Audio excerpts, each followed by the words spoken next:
1919 जलियांवाला बाग। आज हमारी बैसाखी का दिन है, लेकिन पूरा पंजाब बैसाखी नहीं मनाएगा। हम सब बैसाखी नहीं मनाएंगे।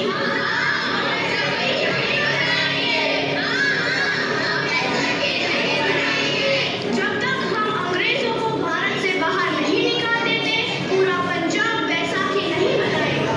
अच्छा, तो तुम सब हमारा विरोध करता है। भाग जाओ यहाँ से, इसका अंजाम बहुत ही बुरा होगा। हम नहीं जाएंगे, तुम लोग जाओगे। हमें नहीं, तुमको भारत से भागना होगा। Soldiers, fire!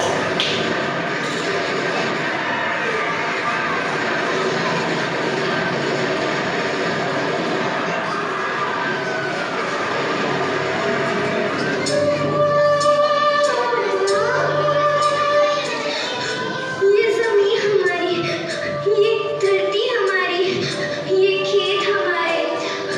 अभी थोड़ी देर पहले हमारी ये फसलें लहरा रही थी, पर इन अंग्रेजों ने हमारी फसलें बर्बाद कर दी। इन अंग्रेजों ने एक ही झटके में इन सब फसलों को काट दिया। अंग्रेजों, तुम्हारे इस अत्याचार से हम डरेंगे नहीं। इस अत्याचार का बदला लेकर रहेंगे। हम आजादी लेकर रहेंगे। जलियांवाला बाग हर हिंदुस्तानी की आंख नम कर गया। इस कांड में कितने मासूमों की आहुति चढ़ गई। इतनी हैवानियत से इंसानियत कत्ल कर दी गई। जलियांवाला बाग के हत्याकांड ने आजादी की आग में घी देने का काम किया। मासूम औरतों, बच्चों की दर्द भरी चीखें और सिसकियां इनकलाब का गूंज बनकर उठी। लाला लाजपत राय, भगत सिंह, राजगुरु, सुखदेव सरीखे क्रांतिकारियों ने भारत की इस जमीन से विदेशी दरिंदों को निकाल फेंकने के मंसूबे मजबूत कर लिए। 8 अप्रैल 1929 लाला लाजपत राय के नेतृत्व में साइमन कमीशन के खिलाफ एक भारी जुलूस निकाला गया। Simon commission, Simon commission, Simon commission, Simon commission, Simon commission, Simon commission, Simon commission, Simon commission, Simon commission. बेवकूफ इंडियंस, तुमको हमारी बात समझ में नहीं आती। Stop this. साइमन कमीशन नहीं मानता। I said stop this. Lala ji, आप आगे बढ़ो, हम आपके साथ हैं। लाला जी, संघर्ष करो, हम आपके साथ हैं। लाला जी, संघर्ष करो, हम आपके साथ हैं। लाठी चार्ज करो!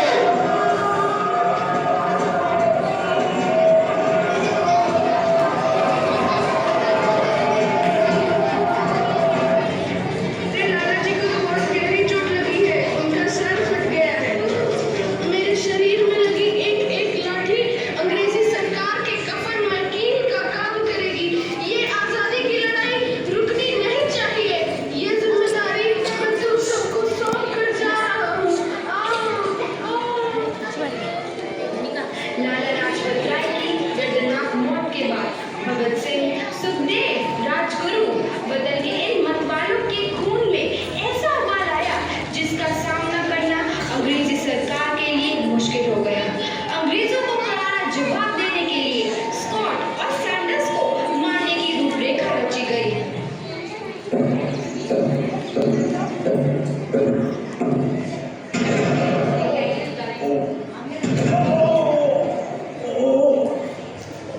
सैंडर्स मारा गया। चारों तरफ तहलका मचा था। दीवारों पर लिखा था, लाला जी की मौत का बदला ले लिया गया है। भगत सिंह समेत सभी वहां से फरार हो गए। 8 अप्रैल 1929 दिल्ली में ब्रिटिश सरकार की सेंट्रल लेजिस्लेटिव असेंबली की बैठक में 2 बम धमाके की आवाज सुनी थी।